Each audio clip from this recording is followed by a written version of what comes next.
დროის ათვლა დაიწყო კათოლიკური სამყაროს ყურადღება ვატიკანისკენ ამ მიმართული, სადაც კონკლავის პირველი დღე შედგება.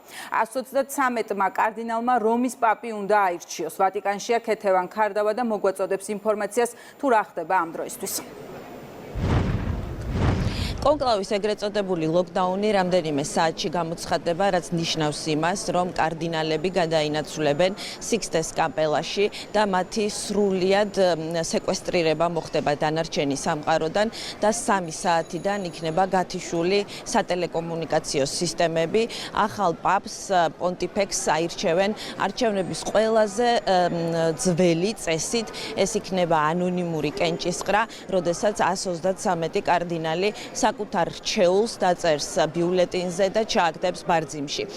ამის შემდეგ უკვე ჩვენ ყველა უნდა დაველოდოთ კვამლის ამოსვლას და მთელი ყურადღება იქნება მიპყრობილი იმ აივნისკენ, საიდანაც უნდა მიმართოს ახალმა პაპმა საზოგადოებას. ყველაფერი შეიძლება მოხდეს, ამბობენ ვატიკანში, მაგრამ ნაკლებად სავარაუდოა, როგორც აქ იძახიან, რომ დღესვე აირჩიონ ახალი პაპი და ამოვიდეს თეთრი კვამლი.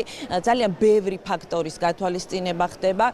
ისიც თქვეს, რომ ხანგრძლივი ავადმყოფობის გამო კარდინალებს ჰქონდათ ძალიან დიდი დრო იმის, რომ ემსჯელად გაენალიზებინათ თუ ვინ შეიძლება იყოს ახალი პაპი, მაგრამ ბოლო წუთები იქნება გადამწყვეტი.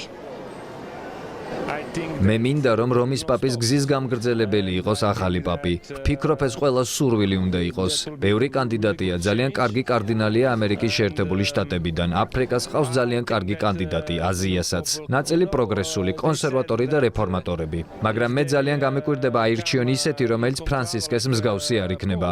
ფრანცისკე იყო საუკეთესო მწყემსი ზოგადად ქრისტიანობის. ის ყველას წარმოადგენდა და მისი უდიდესი უპირატესობაც ეს გახლდათ.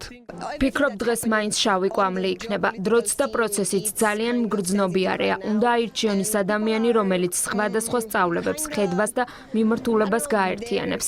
ამას ემატება გეოპოლიტიკა. გონია, რომ კარდინალების არჩევანი იქნება უსაფრთხო და იქნება ისეთი წინამძღოლი, რომელშიც ბევრი ადამიანი საკუთარ თავს დაინახავს. ფრანცისკე რეფორმატორი იყო და ბევრს გაუჭირდება ზუსტად ისეთი იყოს. ძნელია ასეთი მემკვიდრეობის შემდეგ აივანზე თამამად გამოსვლა, მაგრამ ზუსტად ესაა, რომ კარდინალებმა საუკეთესო, უსაფრთხო და მორწმუნეებისათვის ყველაზე შესაფერისი კანდიდატურა დაასახელონ, ვისაც ჩააბარებენ ამხელა პასუხისმგებლობას.